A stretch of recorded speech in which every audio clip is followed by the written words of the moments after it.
Assalamualaikum warahmatullahi wabarakatuh. Perkenalkan, nama saya Irsta Khadina dari kelas 2B Prodi PAI. Di sini saya akan membahas tentang makalah saya yang berjudul Materi Quran Hadis kelas 7 semester 2 Madrasah Sanawiyah. Di sini saya memiliki 3 rumusan masalah. Yang pertama, apa pengertian mad tabi'i, mad wajib muttasil dan juga mad jaiz munfasil. Yang kedua, apa pengertian sabar dan juga bagaimana hadis dan dalilnya. Dan yang ketiga, apa pengertian optimis beserta dalil dan hadisnya. Dari yang pertama, yakni pengertian mad tabi'i, mad wajib muttasil dan juga mad jaiz. Yang pertama, mad tabi'i. Mad tabi'i adalah suatu dari bagian dari hukum mad. Secara bahasa, mad tabi'i mempunyai arti alami atau biasa, yaitu tidak lebih dan juga tidak kurang, dibaca dengan panjang 2 harokat atau 1 alif. Mad tabi'i ini sering disebut dengan istilah lain mad asli, yang artinya asal mula, yaitu merupakan kunci utama atau dasar dalam belajar tentang hukum-hukum mad tabi'i. Hukum mad tabi'i berlaku apabila ada huruf hijaiyah dengan harokat fathah ketemu dengan huruf hijaiyah alif, dan juga huruf hijaiyah dengan harokat kasroh bertemu dengan ya sukun. Dan yang ketiga, huruf hijaiyah berharokat dhammah bertemu dengan wawu sukun. Contohnya mad tabi'i yaitu salimun. Jadi setelah sin yang berharokat fathah terdapat alif, maka di sana dihukumi mad tabi'i. Kemudian yang kedua, yakni mad wajib muttasil, yaitu salah satu dari 13 bagian hukum mad far'i yang ada dalam ilmu tajwid. Secara etimologi, mad wajib muttasil berasal dari 3 kata yang berbeda. Terdiri dari mad yang artinya panjang, wajib yang artinya harus, dan muttasil yang artinya bersambung. Jadi mad wajib muttasil yaitu membaca bacaan dengan panjang dan wajib bersambung. Syarat hukum bacaan mad wajib muttasil adalah salah satu huruf hijaiyah atau mad tabi'i bertemu dengan hamzah berharokat fathah, kasroten atau dhammaten dalam satu kalimat, dan dibaca panjang 6 harokat atau 3 alif. Kemudian contohnya seperti lafaz jaa. Jaa di sana ada mad tabi'i yang bertemu dengan hamzah berkumpul dalam satu kalimat, maka dinamakan dengan mad wajib muttasil. Dengan cara membacanya itu 6 harokat atau 3 alif. Kemudian mad yang ketiga yakni mad jaiz munfasil, merupakan bacaan terpisah yang boleh dibaca panjang sama dengan bacaan mad wajib atau seperti mad tabi'i. Namun mad jaiz berbeda dengan mad wajib karena hamzahnya terletak berbeda atau pisah lafadznya atau berbeda dengan kalimat lain. Apabila ada mad tabi'i yang bertemu dengan hamzah tetapi berbeda kalimat, maka itu dinamakan mad jaiz munfasil.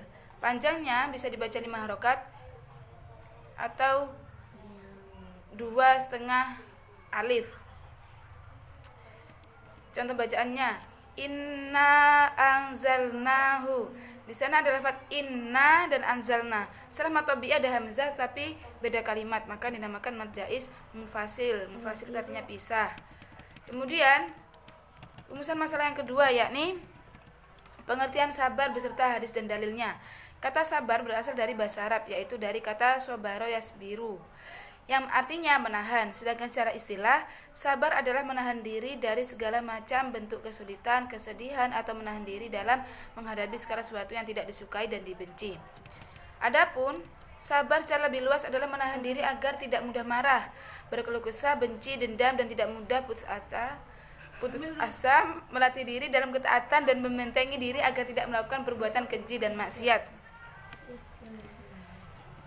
Kemudian yang dimaksud Ibnu Qayyim bahwa sabar hukumnya adalah wajib menurut ijma'. Yang dimaksud wajib di sini adalah sabar sebenarnya terbagi menjadi beberapa bagian, yaitu yang pertama wajib, yaitu sabar dalam rangka menunaikan ketaatan, meninggalkan hal yang diharamkan, maka sabar di sana hukumnya wajib. Kemudian sunnah, yaitu sabar dari hal-hal yang makruh dan hal yang disunahkan dalam syariat.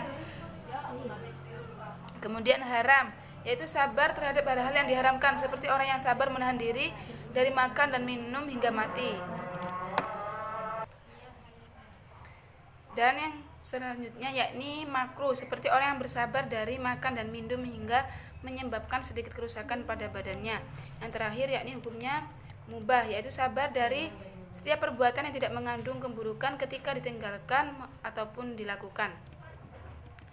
Adapun salah satu keutamaan dari memiliki sifat sabar, yaitu sabar adalah salah satu sifat Allah yang mulia, seperti pada dawuhnya Nabi qala alaihi salatu wasalam lau kana as-sabru rajulan lakana rajulan karima. Artinya Nabi sallallahu alaihi wasallam bersabda, andai kata sabar itu lelaki, tentu dia adalah lelaki yang mulia.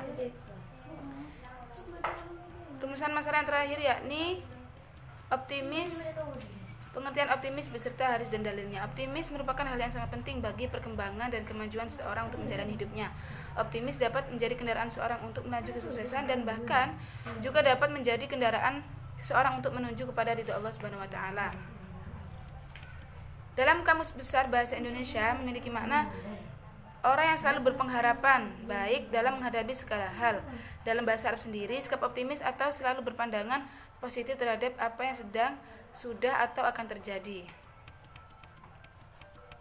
Kemudian, dalam Islam, al-fa'al atau optimis yang dimaksud adalah berprasangka baik atas segala yang terjadi, seluruhnya merupakan bagian dari takdir Allah. Itu sebabnya dalam sebuah hadis yang diriwayatkan oleh Abu Hurairah radhiyallahu an, Nabi sallallahu alaihi wasallam mempertentangkan sifat al-fa'al ini dengan menentukan nasib dengan ramalan atau at-tiyarah.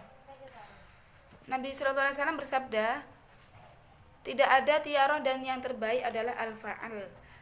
Para sahabat bertanya, al-fa'al itu apa wahai Rasul? Rasulullah menjawab, kata yang baik yang salah seorang kalian pendengarkan. Kemudian bersikap optimis masuk ke dalam ruang lingkup keyakinan bahwa segala sesuatu itu merupakan bagian dari takdir Allah.